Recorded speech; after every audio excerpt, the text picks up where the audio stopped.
My name is Lawrence Laddie, Mr. International. My guest tonight, Lee Johnson. Lee Johnson has been investing passively in, I think it was 15 plus deals right now. We talk a lot about passive investing, right? He's also become an active investor, right? In the deal, become a general partner, GP, right? But we're gonna keep it on a first grade level tonight, so everybody can understand, right? Lee, thank you for taking time for your family, because you got a 4-year-old and a 14-year-old, right? No, she's 8, but going on 28. Oh, okay. That's normal that's par for the course, right? And taking time for your wife and your family this evening. Appreciate you coming on tonight.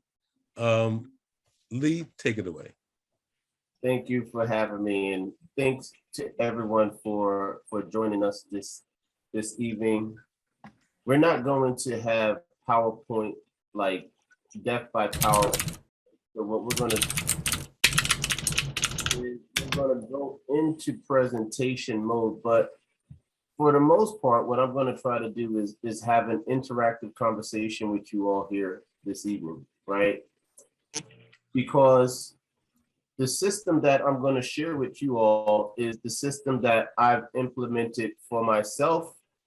And I believe that, hey, if I can do it, anyone can do it just the same, as long as you are open to being taught how to do it. So give me 1 second here, because some reason is, all right, let's go back. There we go. So my wife and I, we reside in northern. Go on mute. 30 minutes or less. Maddie, you can see who's not on mute. I got it. Go ahead. All right, thank you. My wife and I, we run a small private equity investment firm in Northern Virginia. However, we have invested in a number of deals throughout the United States. Right now, our focus, after having completed a number of flips, we probably completed about teens, 20s flips. However, we got out of the flipping business and went into the wholesaling business. We still have our wholesaling business that's actively going, but as you guys know very well, over the last 1 or 2 years, wholesaling hasn't been much of a business, because guess what? If you had a bad property and you needed to sell it, you could just put it on the market and say it needs some TLC and somebody's going to give you an offer. However, in 2018, we were looking to make an investment in a multifamily dwelling, right? So we live in Northern Virginia, which is right outside of Washington, D.C. And in this particular area, right, to purchase a building, it's going to be very expensive.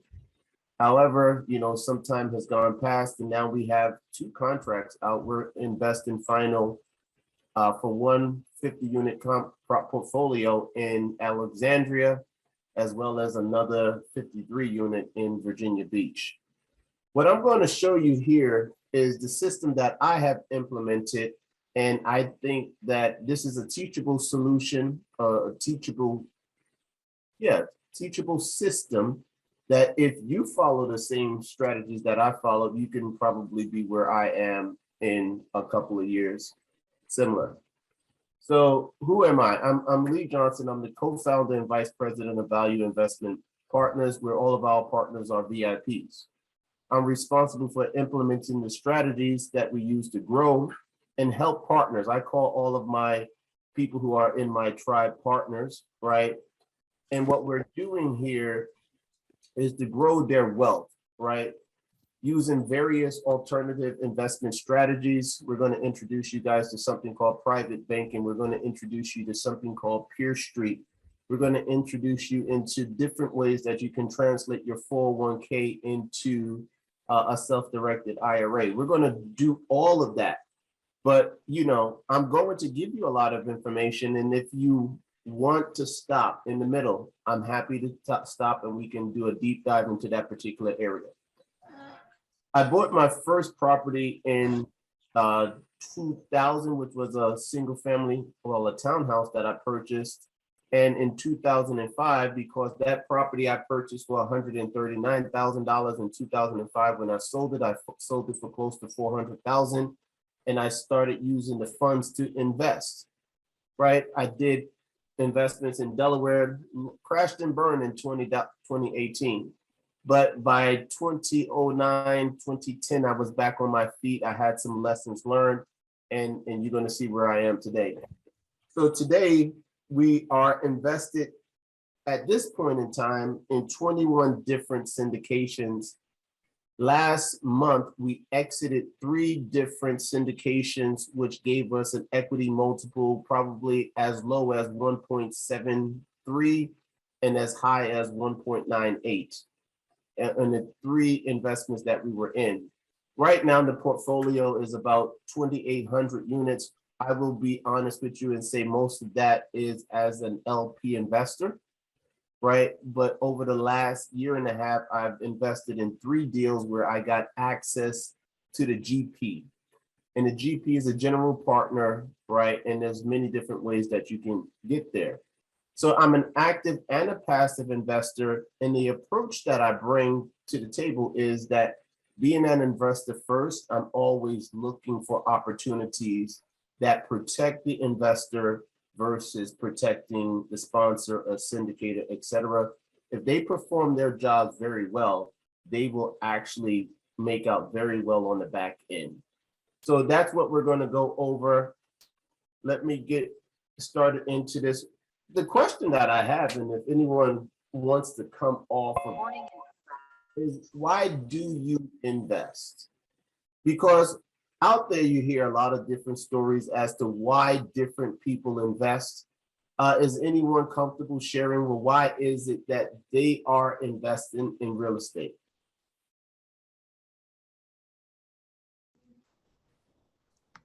We got a shy bunch today, huh? I see. Well, I guess I'll, oh, go ahead. somebody. Vanessa, you can go for me. I was gonna speak. Hey, everybody. Hey, happy Tuesday. So, Tanessa, what were you about to say? Oh, yes. So the reason that I chose to invest in real estate is because, number one, I feel like I know it's risky, but compared to, other types of investments that are out there, definitely I can see my money growing. And also I want to build my real estate empire for my children. So they are my whys. I have 3. So yeah, they keep me motivated, and that's one of the reasons that I invest, to be able to spend more time with them and to have that financial and time freedom. Love it. I love it. So when I ask that question, a lot of people have various different answers as to why they're investing in real estate.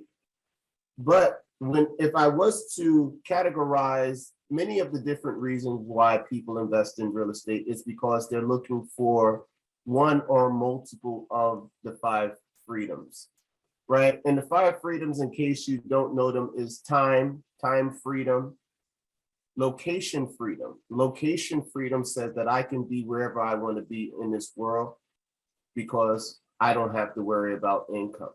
Financial freedom leads to location freedom because if you have different streams of income, right, you're not going to be locked in or tied to a desk or whatever that situation may be. You'll have financial freedom.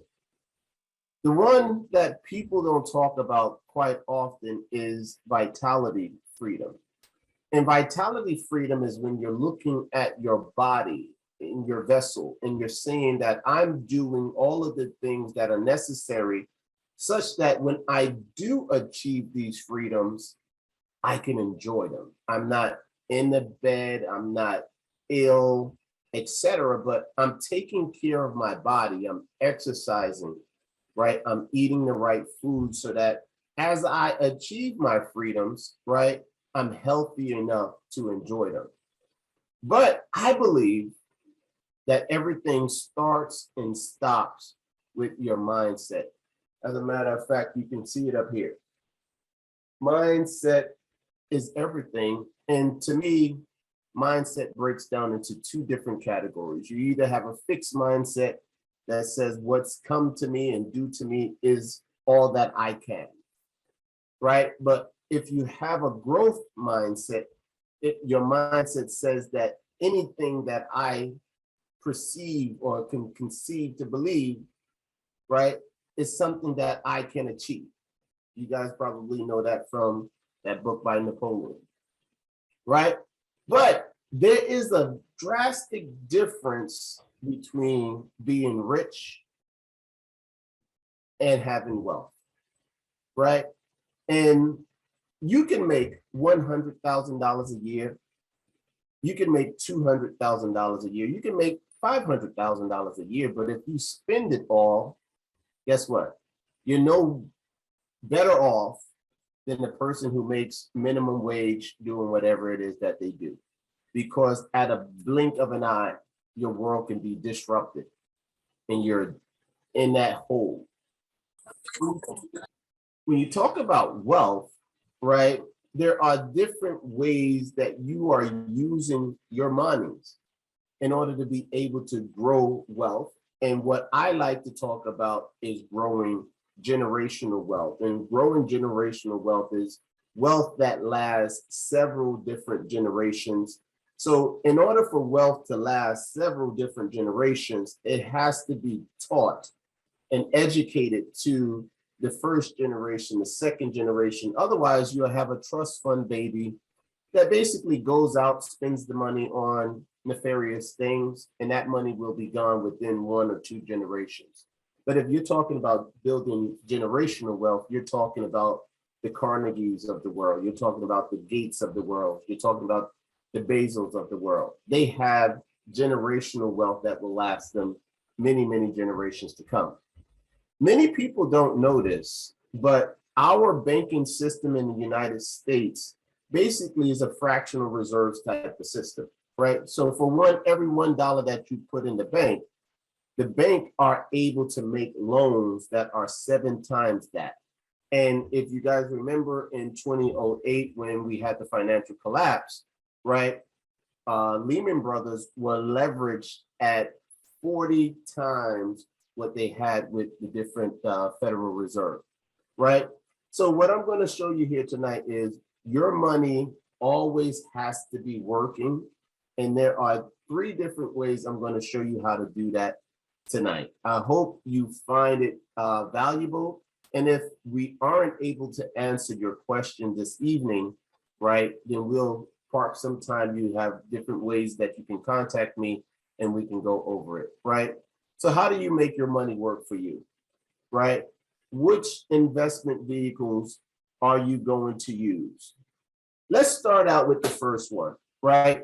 We live in a day and age where people aren't going to work 20, 30, 40 years with one company, right?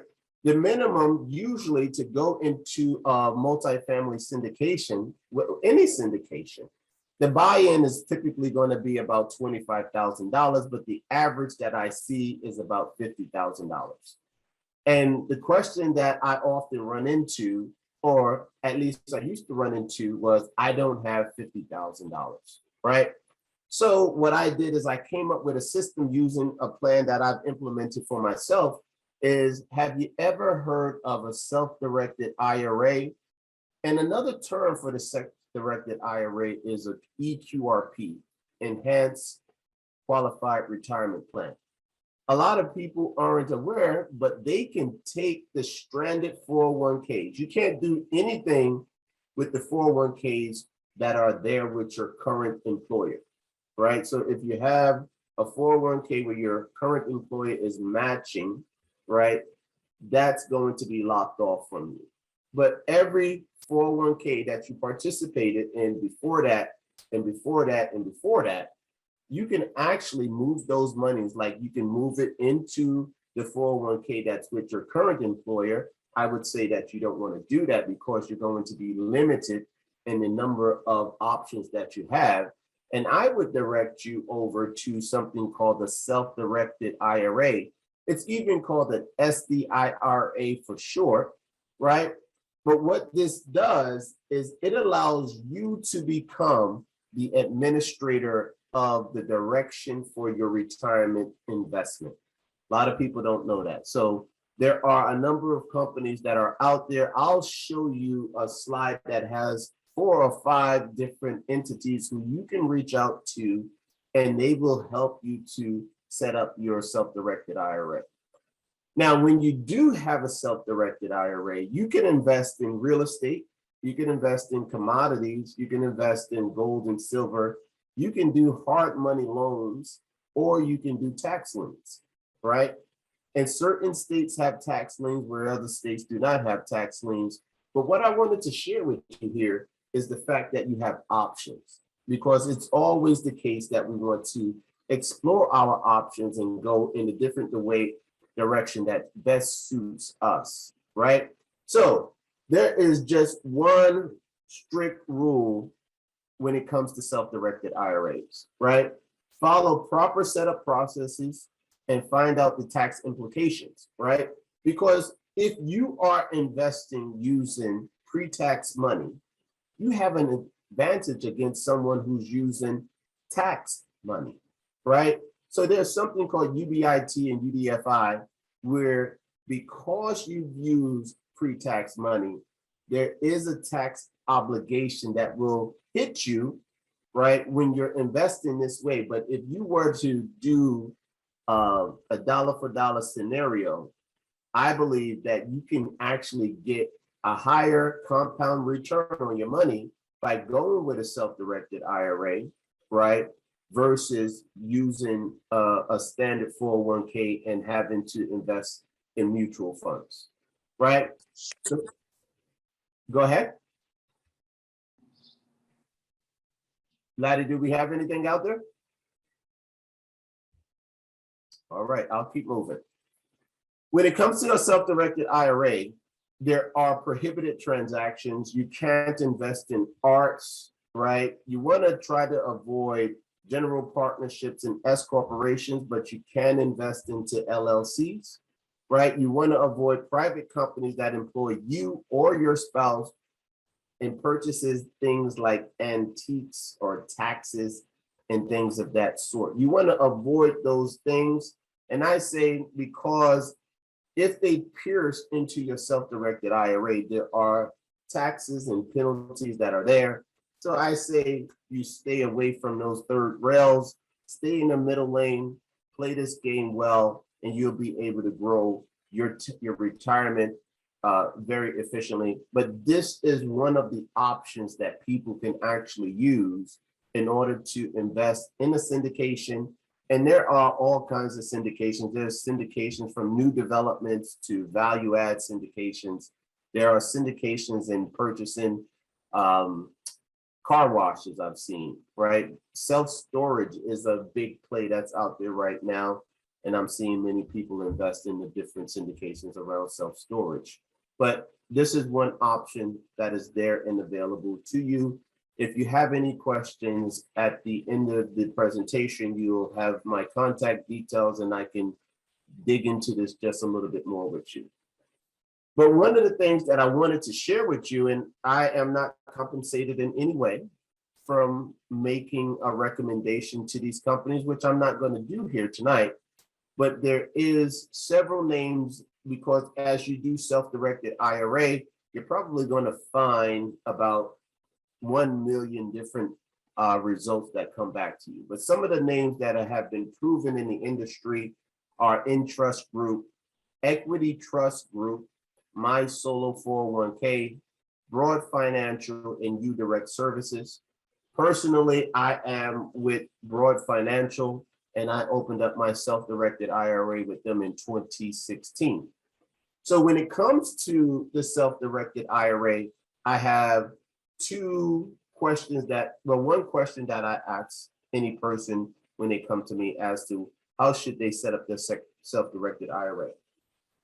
And as you can see at the bottom over here, there's something called a check checkbook control.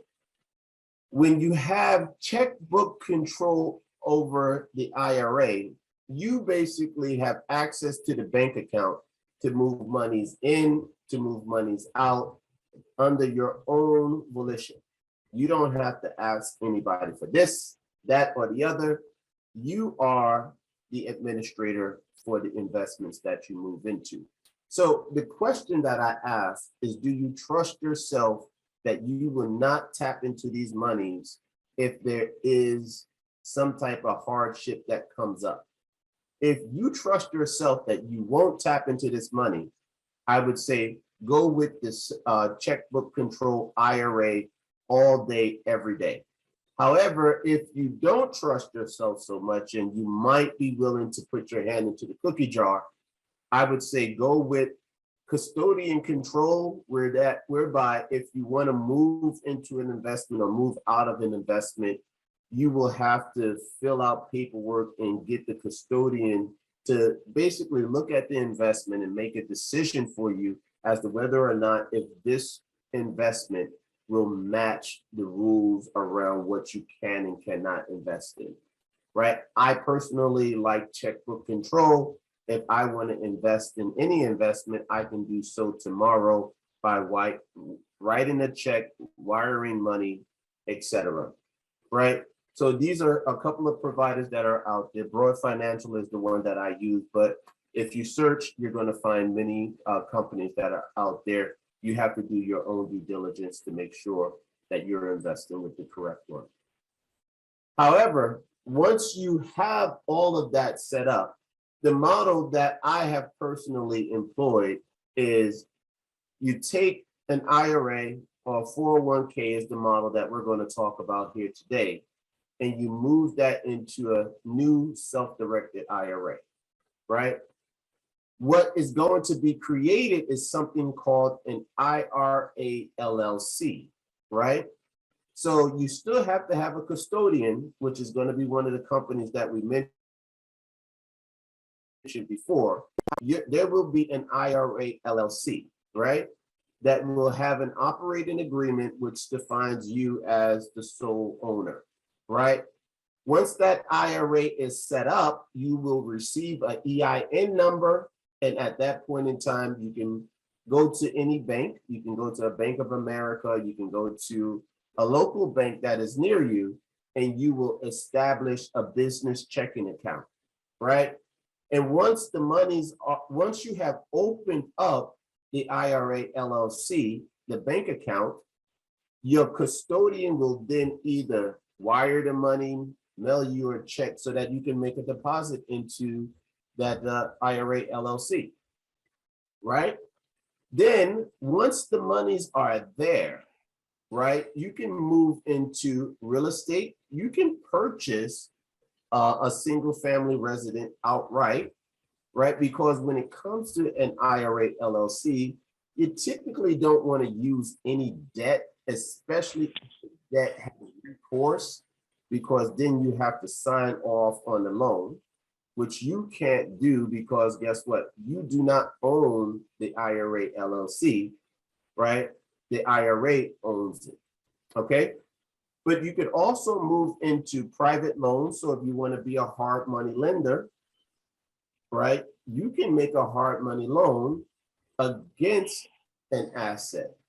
Or there are a number of other investments that are out there.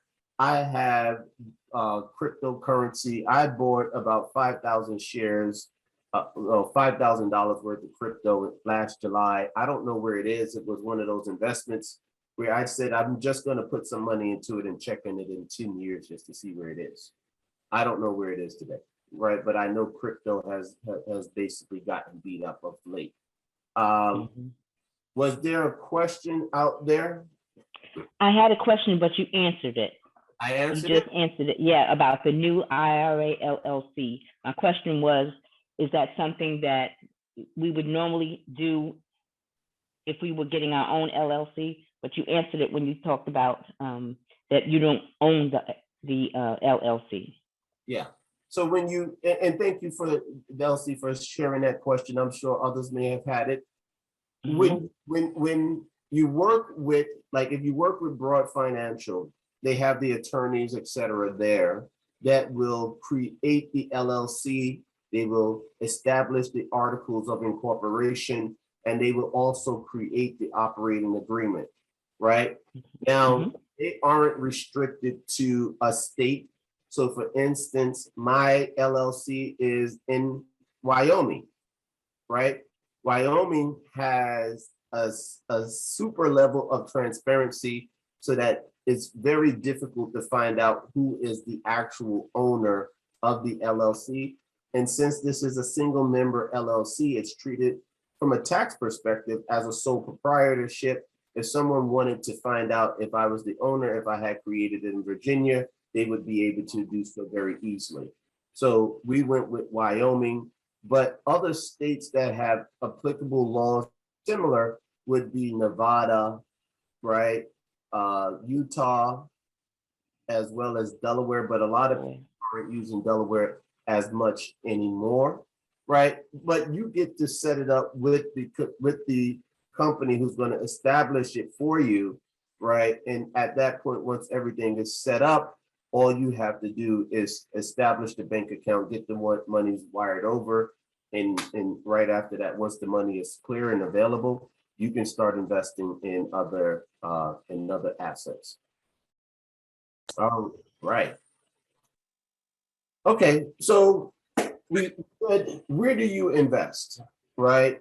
I want to pause to see if there are any other questions out there right now. This is something that I usually, when I do this presentation, I do it over several months because I'm giving people a lot of information. Basically, I'm doing a brain dump of what has happened over the last 4 to 5 years in an hour. So I know that this can be a lot of information to take in at one time. So I'm going to pause really quickly and just ask, where do you invest? I can speak. Go ahead. We currently are investing in triple net lease. We have a couple of them, and also multifamily, and looking at possibly a rehab facility too with triple net lease. Triple net lease, I love those because once you own it, you really don't have to do much, right? And you get to charge your tenants a CAM, right? And that's a great way to move out there. I know small retail has been getting hit pretty hard after COVID, et cetera. That's one of the reasons why I have stuck with value add. In particular, I haven't been doing opportunistic, right? So when you break down a multifamily syndication, there are several different buckets where you can put money into, right? There's core plus, there's value add and opportunistic. Those are the 4 categories. So core is all of that, the brand new assets, right? That's the new stuff. It really it won't have any deferred maintenance, et cetera, because it's brand new, right? But as that property ages, it becomes a core plus, and there could be some deferred maintenance.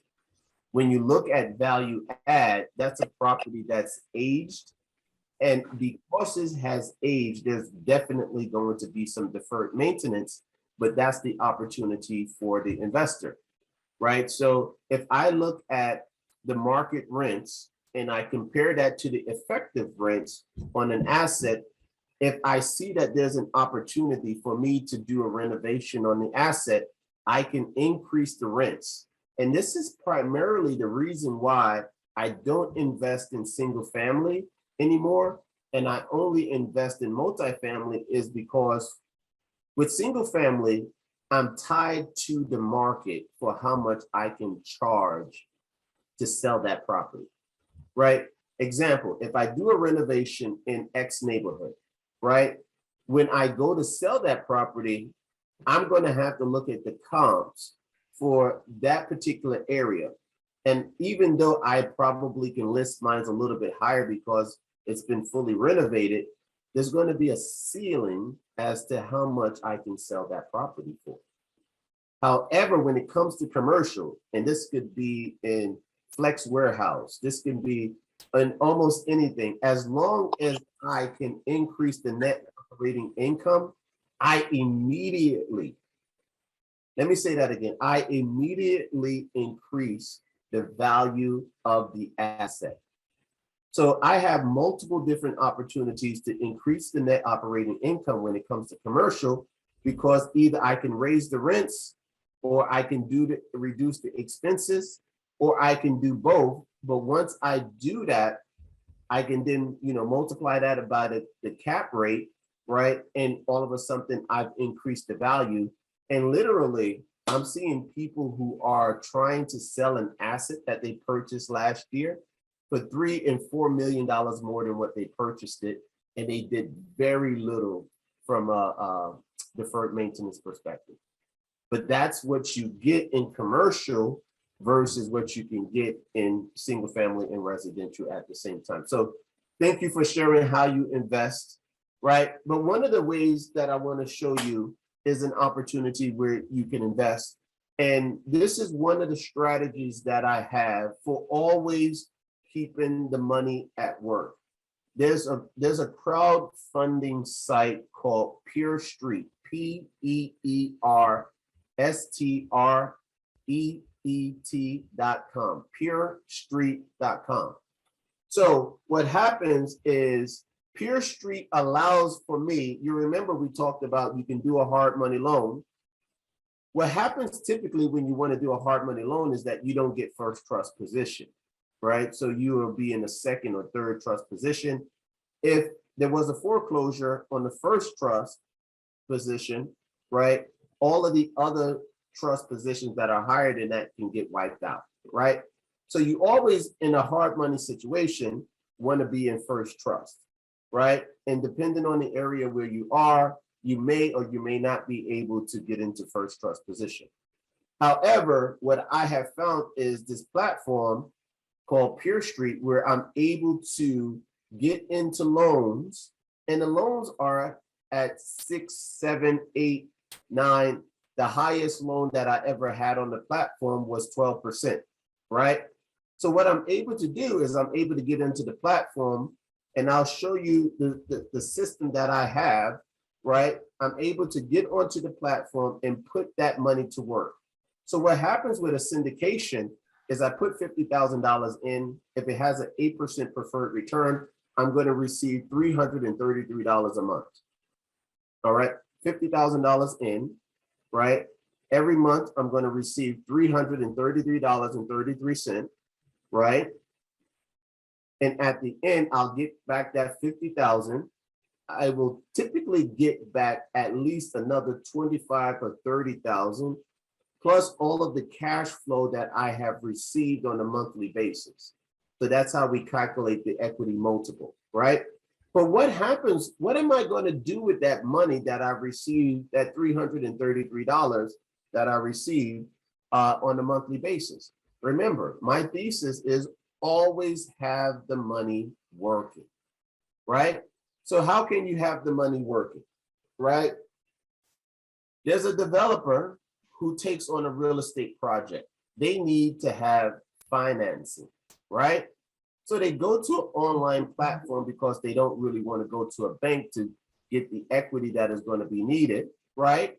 Me as an investor with this guy, I say, well, I want to invest into this particular asset. We give him the money, right? He pays the platform on a monthly basis. We get the money back. Can we put it to work again? So on this system right here, we could always, and every day, if you sign up for Pure Street, every single day, Monday through Friday, they will always have loans that they're pushing out. I get an email at 3 p.m. Eastern every single day.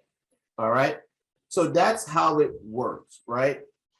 These people come in for first trust position, right?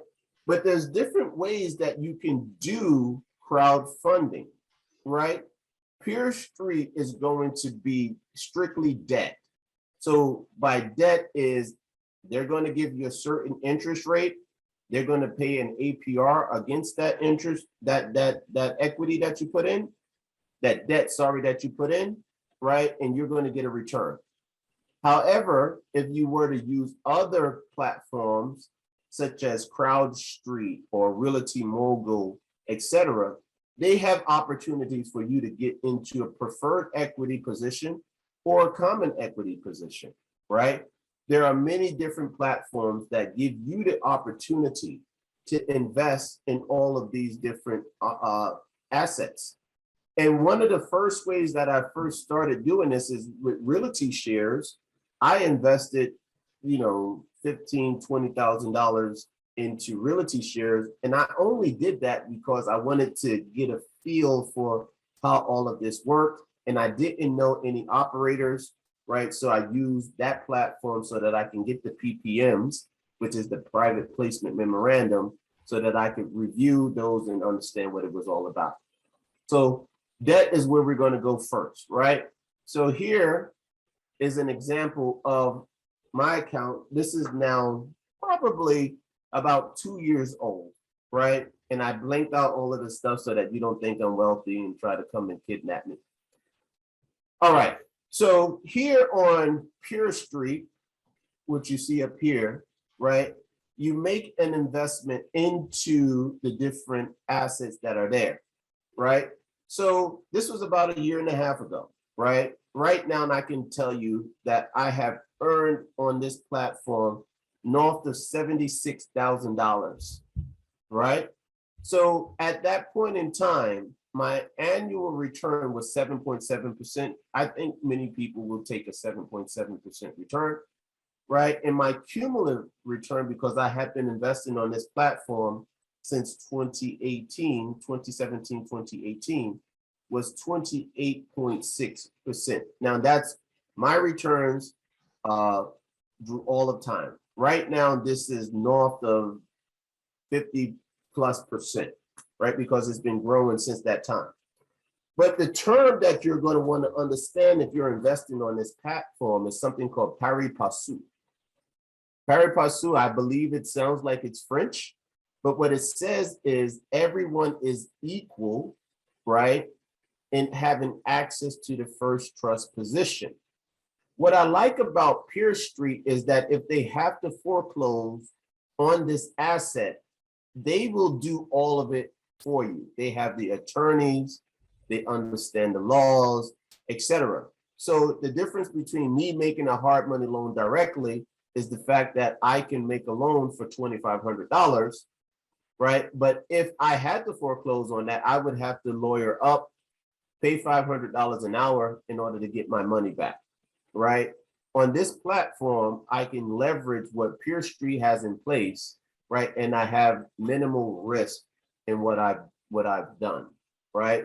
So on Pure Street, what you will see here is here are the different options that are available to you. You can invest in bridge loans, you can make cash offer loans, you can make 30-day notes, right? But what's critical here is checking this box that allows you to reinvest small balances. So it will take $100 that you have available in your account, and because automated investing is set, right, it will move you into a loan, right? You have the option when it comes to bridge loans or cash offers or 30-day notes of setting how much of it you want to put here. So as you can see, my strategy here is only to put $2,500 into any loan, right? In addition to that, I'm only going to look at 12-month terms because I'm making loans against people who are flipping, right? They should be done within 12 months, right? I want a maximum LTV for me to strike in at 65% LTV. I can go as high as 70. And this is 70+, right? And then you get to set what the term is going to be, and this is called yield, right? I'm only going to invest automatically in any loan that's offering 8% or more, right? I don't want to come here and do 6s and 7s. I'm in this game for 8% and better. There will be times if I log into the platform and I see that, I have some money that hasn't been striked in, I will go in and invest in something that's 7 or greater, but I stop there. I saw that someone raised their hand. Is there a question? There are a few questions here, Lee. One question is, let's go back. One question, will we get a copy of the PowerPoint? That's one question. So I tell someone I'm gonna twist your arm to get it. Thank you, Lee, for giving me the PowerPoint. I answered it for you. How much was initial investment and what are monthly cash flows? The monthly, well, this investment right now, I've probably invested on north of 150 loans on this platform. And each one of them are at a different interest rate. So it's going to be variable, right? And remember, I'll go back here to this last slide. This was when I created this presentation about 2 years ago. It was probably even before COVID that I created this presentation, right? In that time, I have doubled my money on this platform. So it's going to be variable, right? Because I have some loans that are out there at 8%. I have loans that are out there at 7.25, 7.75. So it's going to be different. But what I can tell you is that if the loan is paying, you will get paid monthly on the loan, right? So it's going to be dependent upon the interest rate that you struck in for that loan. Okay, so Sharon had asked another question. How often do they foreclose? I would say, well, what I'm going to tell you is this. You have to come up with your own system, right? And the system that I have built is only go in at $2,500 a month, right? They have foreclosed, I would say this thing was really cooking in 2017, 2018, right? There had been no loans that had gone into default, but during the pandemic, there were loans that did go into default, right? I would say probably about 10 of my loans went into default. Probably 5 of them are still out. I haven't lost any money because the asset is still back there by a first trust. So in my experience, I would say about 10 out of about let's say 150 loans, right? And those that did get foreclosed on, Pierce Street took advantage of getting those back to me. Okay. Another question by Persephone. Does the Reinvest act like a drip program for stocks? Well, it's not stocks. No, she knows it's not stocks. She wants the question is, does the reinvesting, when you reinvest your money, because you did say that you like to keep your money at work, right? Does the reinvestment act like a drip program for stocks? I would yes and yes, because it's not going to invest in anything that you are already invested in. Every day, new loans come onto the platform, and if you have money in your cash account, you can get struck in based upon your selection criteria into a new loan.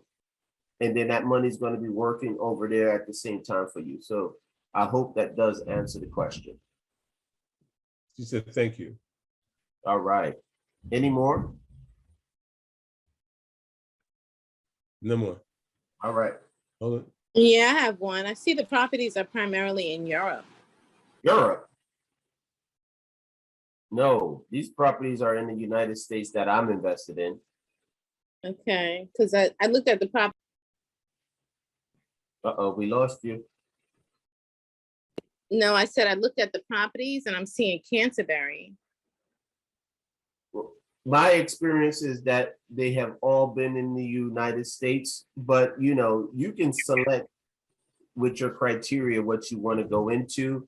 Pierce Street, of course, they are a going concern, so they're trying to offer these loans in wherever they can, right? But I would say that if there is an option to invest abroad, I think that there's going to just be too many laws and restrictions from investing abroad. So I would say, in my experience, I've only seen them in the United States, but maybe you're seeing something different than what I am. Now, there's two questions from this, and they're really the same question from Daitra and Devora. They want to know what's the minimum investment required to get started. $1,000 is the minimum to get in to a loan. And once you are getting cash flows, then it's going to be a minimum of $100. But if you wanted to move into an investment, you see here, minimum investment per loan is $1,000 and it's grayed out, but $1,000 is the minimum there. And Lee, how do they pay back each month? Yeah, each month, they usually pay on the 1st and on the 15th. You'll get an email that tells you how much interest you have earned. Mhm. You can log in to see how much is in your cash account. Okay, very Thank good. Answers. Great questions. I have one. I have a question. Yeah. All right. At any time during this process, are you ever familiar with the lender? Excuse me, Yeah. the borrower. You're not going to be in contact with the in loan holder. There's an Okay, coordinator who brings the loan to the platform that's and what okay, face with the lender, but you'll see with the person who's going to be taking out the loan, what their credit score is, how many times they've done this, etc. So you get to see a lot of information. And if you Okay. are, one caveat that I didn't let you guys know is that if you are struck into a loan, right? If you are Mhm. struck into a loan, you have 24 hours to say, I don't want to participate in that loan, Okay. right? I have additional secrets of things that I do on the platform. And if you want to learn more about my little secret sauce, I'm not going to give away all my sauce, right? McDonald's never gives away its. At the end, you could text me and I'll tell you about my secret sauce. Laddie's going to share this with the entire world. I don't want everybody. But let's keep it moving on because I do have some more slides that I want to share with you. I want to be respectful of everyone's time. Thank you for the questions. All right.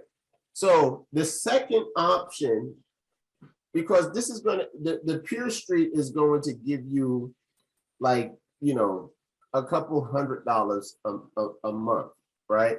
Whereas if you were to invest in a syndication, right, as I mentioned, most of the buy-ins are at $50,000, right? And at an 8% preferred return, that's $133.33 per month, right? If you were investing in a syndication and didn't have a vehicle to get that money working for you, you can send that over to Pure Street and put that money to work for you. All right. So how do you know how to invest in a multifamily syndication is the question that I often get, right? So the only way that you can understand and learn how to invest in a multifamily syndication is you have to know how to underwrite, right? Underwriting is basically a complex Excel, usually, right? That's basically going to tell you whether or not if a deal pencils out. And if you are already in this space, you see what I'm showing right now is the Michael Blank syndicated deal analyzer. And what I like about this sheet is the fact that it has options that tell you whether or not if a deal makes sense, right? So we put this together because we're underwriting at least 2 or 3 deals a week, right? Some of the things that you want to look for if you're going to invest in a multifamily syndication is what is the debt service coverage ratio? The banks will not usually allow for lending that's below 1.25. So in this particular scenario, we have it at 1.55, right? One of the VIP criteria that we have is we never invest in a deal that has a debt service coverage ratio below 1.5, right? So when it comes to AAR, which is the average annual return, which is you take all of the money that's been made over the term and you divide it by the number of years that it's been held, right? It's not one of my driving metrics into whether or not if I move into a deal, but as you can see here, they're looking for an AAR of 17%. However, this deal was only coming in at, I think that's 6.4, right? One of the drivers that I have is IRR. Why? IRR basically takes into account the time value of money, right? Money is corrosive by inflation, right? So this is one of my drivers that I have is the internal rate of return, and that floor is at 15%. This is what Value Investment Partners uses as our floor. As you can see, this deal had 6.5. right? Expenses is something else that you can check. But if you have access to the syndicated deal analyzer, you can basically underwrite every single deal that comes to you, or you can look at their underwriting and be able to check for these metrics to determine whether or not if this is a syndication that you want to invest into, right? You also have the option of moving in as either a limited partner or a general partner, depending upon how much money you're going to be bringing to the deal.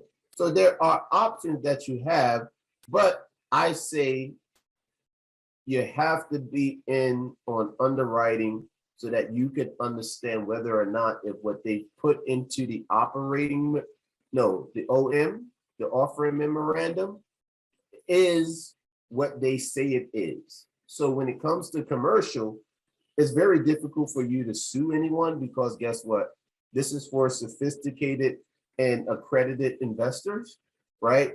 So the SEC, et cetera, says that you should know what it is that you're doing. And as you sign onto your subscription agreement, you're basically saying that I'm sophisticated or I'm accredited and I can move into investments such as this. I saw someone raise their hand. Is there a question? No, there's another question. Somebody's asking, can I get a copy of the underwriting sheet? And that was Gray Taylor Jr. So how can I get a copy of the underwriting sheet? And Paula Ward wants to know how can she access the deal analyzers? Well, you can go on to Michael Blank's website. There's also Adventures in CRE. There's a website called Adventures in CRE that basically teaches you how to underwrite. If you are a member of the GOB network, on Sunday from I think 4 p.m. Eastern to 7 p.m. weekly, there's an underwriting session, right? That they go over underwriting in depth in that class, right? I would say it's almost kind of foolish to give someone one of these sheets if they haven't been trained on it, because you're not going to be able to do anything with it, right? So I would say always go and get training on whatever sheet it is that you're going to use so that you know how to use it, right? But for the most part, this is just going to be Excel, and you can build out. If you are a financial whiz and you understand Excel formulas, you can build out your own sheet, right? So I would say just be careful about when you're using the sheet, because guess what? You're going to put $50,000 into a deal. So you want a sheet that actually tells you what you're going to be getting into. And there's another question. There's a question here. Persephone wants to know, shouldn't the expenses indicated be green? 40% is better than 50%.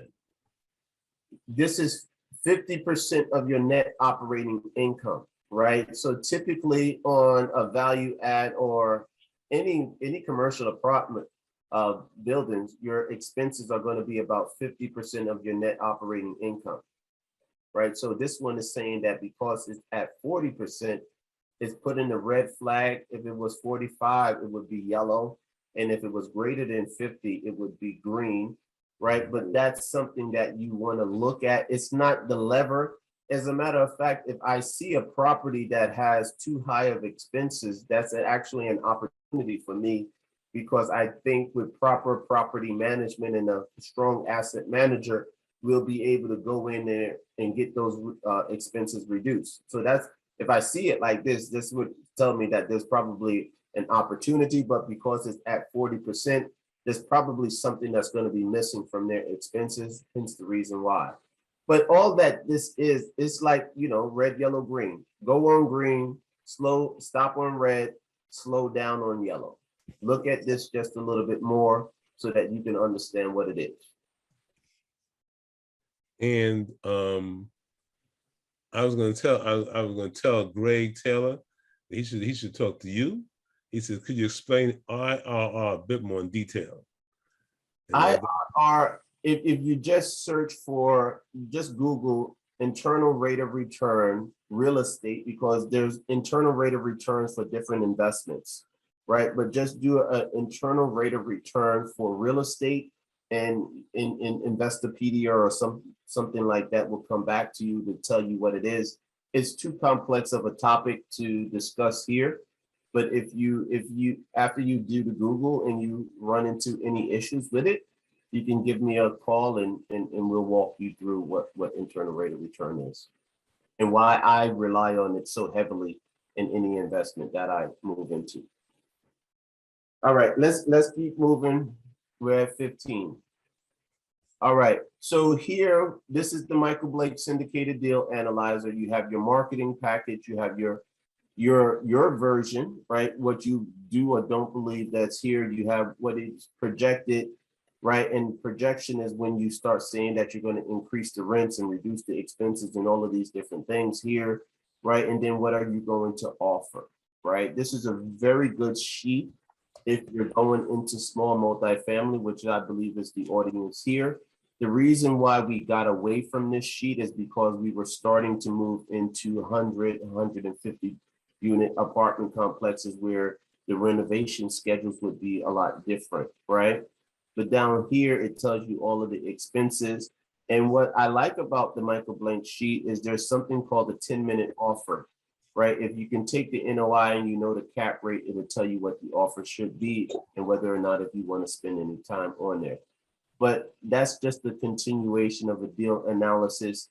If you want Michael Blank, Michael Blank, I believe is like $99, right? And there are ad nauseum many different videos that he has on it that teach you all about this.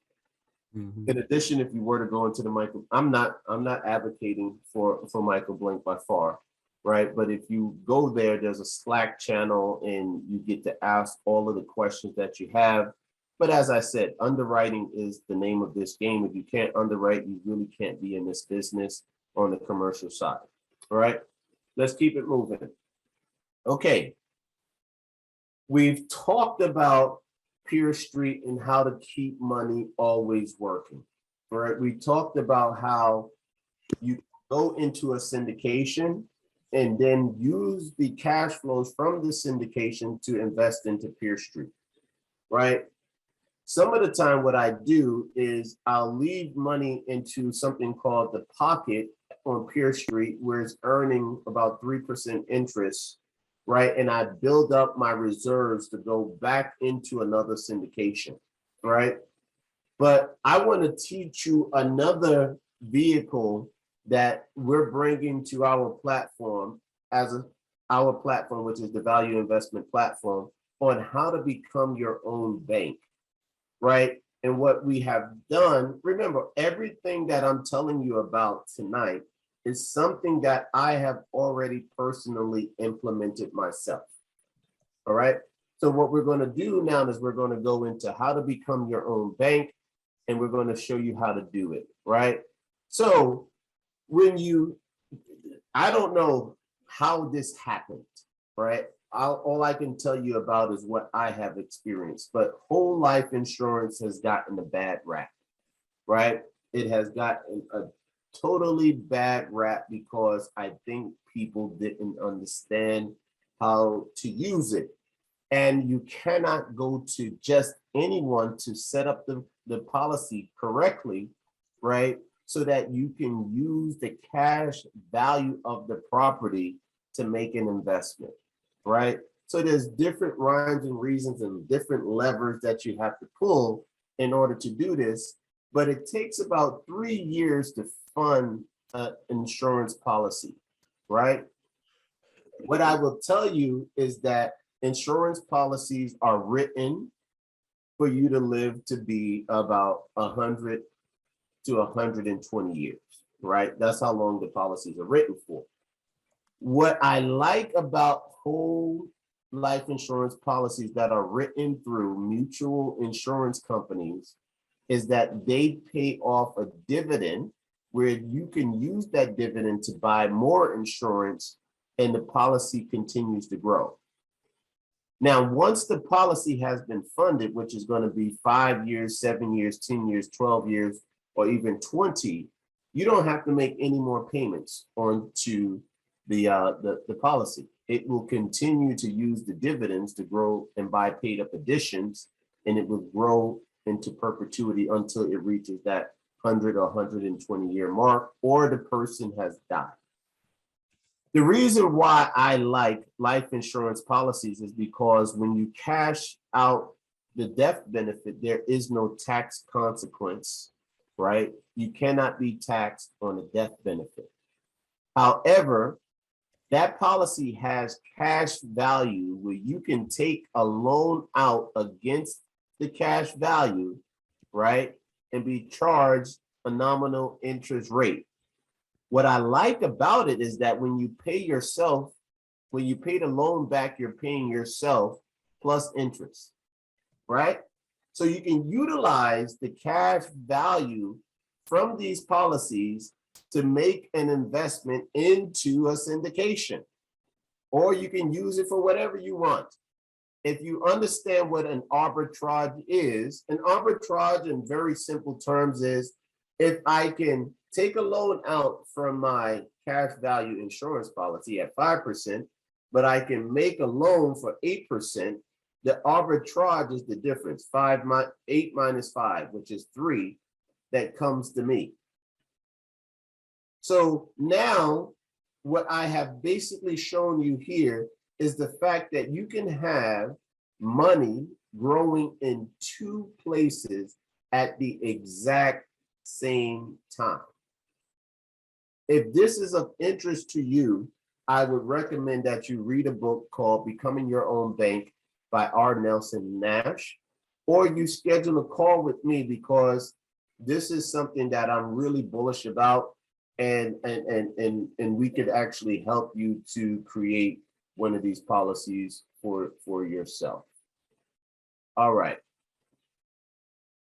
So that's the summary of what we have here, right? And my goal tonight wasn't to sell you guys on anything, right? But to share what are the strategies that I have used to build my wealth, right? And, you know, I could tell you, I come from Jersey City, New Jersey, a single mother with 5 siblings. So I didn't come from money. I probably didn't have a spoon. If I did have a spoon, it was going to be a plastic one from McDonald's, is what I tell people, right? But what I just showed you here today is how you can use those stranded 401k monies to take out and create your own self-directed IRA. And what I think is that you should trust yourself. If you're going to make a bet on you, right? Because the mutual fund companies, they're actually stealing money away from you with all of the little fees that they charge you. And those fees have a corrosive effect on your growth potential. So I would say if you have a stranded 401k, create a self-directed IRA, go to put that money to work. One of the ways that I showed you that you can put that money to work is investing in a real estate syndication, right? The other way that I showed you that you can put that money to work was investing in a crowdfunding platform such as Peer Street, but there are others. The last one that I shared with you, and I have many, many more, but we don't have enough time to tell you all of them, is to create your own private bank. Albert Einstein said that compound interest is the 8th wonder of the world. I believe in. And it's through compound interest that you are able to grow an enormous amount of wealth. It's a flywheel that once it gets started, it's almost impossible to stop. The last thing I would say is teach your children these same philosophies such that as we move from generation to generation to generation, right? When you have access to capital, you have access to power, right? You want to make sure that you are setting up not only yourself in this generation, but the subsequent generations that come behind you as well, right? And last but not least, I wish you happy investing. I wish you all the best. And if you wanted to get in touch with me, let's open it up for questions. On the next slide, I'm a techie, right? You can scan here. This is, if you scan it, it'll come up with my contact information.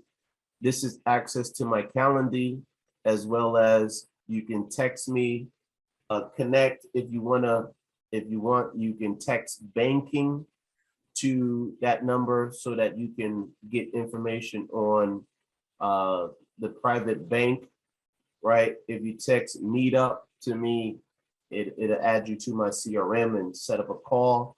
There's so many things that we can do, but I think this is the one where I leave it there. So yes, this presentation is there. Laddie, this is already uploaded onto my private Facebook group. It'll be there within the next 1 to 2 weeks, but the presentation as it's evolved over time is also going to be up there as well. So all they have to do is join my private Facebook group and they get access to all of the files for the things that we have shared. And I think I might have about 20 presentations that are out there right now. Are there any questions? There's one question. Greg Taylor has a question. Greg, go ahead, Greg. Hey, Lee, first I want to say thank you for putting together this great presentation. I really took in a lot of information and new things that I didn't know about. I did have a question from earlier when you were talking about using a self-directed IRA. So I already have a trust that I have set up, and I use that trust, I guess, in a similar manner. I use that and I hold all like my crypto, stocks, and everything like that in there, and then money just stays there. Would you still recommend I set up a self-directed IRA if I'm already doing, a similar thing in a trust? Well, the thing about I have one investor who lives in Arizona, right? In Arizona, when they worked with the custodian to set it up, they said that there was some reason why they couldn't set up an LLC in Arizona, so they created him a trust, right? But basically, all we're doing is giving you a vehicle where you can pre-tax money to make some investment. That's what it is. So I don't know if you set up the trust that you have with pre-tax money, or if you set it up with tax money, but depending upon what you have set up, it determines what you're going to be able to do with this, right? So this is just a qualified retirement plan, right? But if you were to go to qualified retirement plan, there are different options that you have. When you go with the EQRP, there's no UDFI, right? And there's no UBIT, right? You could also take out a loan against the QRP up to $50,000, similar to what you can do with your 401k. So there are different options. I couldn't give you advice, one, because I'm not a registered investment advisor, yada, yada, yada, right? But I would say in your particular instance, whoever helped you to set up that trust, they should be able to give you counsel on how it can be used. I want to say once again, Lee, thank you, Connie, for coming on tonight. Fantastic presentation. Yeah. Appreciate you. I've learned something new tonight. I'm sure everybody else here has learned something new. Also want to thank Alicia and Kayan for putting out the little tags, right, to get to the book, Becoming Your Own Banker, and also for the analyzer. Thank you all for the help. Yeah. I'm not a quick typer, so I need all the help I can get, right? I didn't take the Mavis Beacon tours. So once again, I want to thank everybody again for coming on Financial Independence through Small Multifamily Investing. Please don't forget to subscribe,